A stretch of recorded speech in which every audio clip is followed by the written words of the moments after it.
ഞാൻ ഈ റാപ്പിഡോ ബോയിൻ്റെ കൂടെ രാവിലെ തന്നെ ട്രിപ്പ് അടിക്കുന്നത് എങ്ങോട്ടേക്കല്ല, റെയിൽവേ സ്റ്റേഷനിലേക്കാണ്. ഇന്നലെ അച്ഛൻ വിളിച്ചായിരുന്നു, ഞാൻ അത് അമ്മനോട്ട് കയറ്റി വിടാൻ പോവാണ് കേട്ടോ, ഫുൾ പാക്ക് ചെയ്തിരിക്കുന്നതെന്ന്. പെട്ടെന്നായിരുന്നു അമ്മൻ്റെ വരവ്. അപ്പം ഒരു ഓൺ വോയിസ് അമ്മൻ്റെ കൂടെ തന്നെ തുടങ്ങാമെന്ന് വിചാരിച്ച്. അതല്ലേ അതിൻ്റെ ഒരു ഐശ്വര്യം. ട്രെയിൻ ലേറ്റാണ്, ഞാൻ കുറച്ചധികം നേരം പോസ്റ്റ് അടിച്ച്. ട്രെയിൻ ഇറങ്ങി ക്ഷീണം കൊണ്ട് അമ്മ കുറച്ച് നേരം സ്റ്റേഷനിലിരുന്നു. റൂമിലെത്തിയപ്പോൾ തന്നെ എന്തൊക്കെയോ അമ്മ കൊണ്ടുവന്ന് നോക്കാനായിരുന്നു എൻ്റെ തിരക്ക്. കുറച്ച് അരിയും 2-3 തേങ്ങയും പിന്നെ എൻ്റെ ഫേവറേറ്റ് ആയിട്ടുള്ള മത്തി പൊരിച്ചതായിരുന്നു അമ്മ കൊണ്ടുവന്നിട്ടുണ്ടായിരുന്നു. അമ്മ പൊളിക്കുമ്പോഴേ എനിക്ക് നുണ വന്നിട്ട് സഹിക്കാൻ വയ്യായിരുന്നു. ഒന്നും നോക്കിയില്ല, രാവിലെ തന്നെ പുട്ടിൻ്റെ കൂടെ അടിച്ചാണ്ട് കയറ്റി.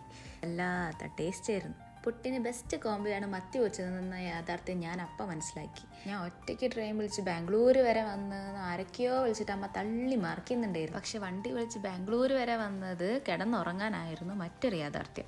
ഒരു 7 മണി വരെയൊക്കെ ഒന്ന് ഉറങ്ങിയതിന് ശേഷം ഞങ്ങൾ ചുമ്മാ പുറത്ത് നടക്കാനിറങ്ങി. പ്രത്യേകിച്ചൊന്നും വാങ്ങിയില്ലെങ്കിലും ചുമ്മാ സ്ട്രീറ്റിലൂടെ അങ്ങോട്ടും ഇങ്ങോട്ടൊക്കെ നടന്ന് ഒരു നല്ല ചൂടുള്ള ചായയൊക്കെ കുടിച്ച് തിരിച്ച് റൂമിലേക്ക് പോകും. ഒറ്റ ദിവസത്തിന് വേണ്ടി ഇങ്ങോട്ട് കയറി വന്നത് എന്തിനാന്ന് വെച്ചാൽ എനിക്ക് ഫുഡ് ഉണ്ടാക്കി തരാനും എൻ്റെ കൂടെ ടൈം സ്പെൻഡ് ചെയ്യാനും എന്നോട് കഥ പറയാനും വേണ്ടിയിട്ടായിരുന്നു. അതേ സ്പീഡിൽ തന്നെ ഏട്ടനും അച്ഛനും ഒറ്റയ്ക്കാണെന്ന് പറഞ്ഞാൽ അമ്മ ബാഗും ചെയ്തു. പോവാനായപ്പോഴത്തേക്ക് അമ്മന്റെ മുഖമൊക്കെ മാറുന്നുണ്ടായിരുന്നു. എനിക്ക് അമ്മ പോകുന്ന വിഷമാണെങ്കിൽ അമ്മയ്ക്ക് ഞാൻ തിരിച്ച് ഒറ്റയ്ക്ക് പോകുന്നതിനെ ആലോചിച്ചിട്ടായിരുന്നു ടെൻഷൻ. അത് പിന്നെ എല്ലാ അമ്മമാരും അങ്ങനെയാണല്ലോ.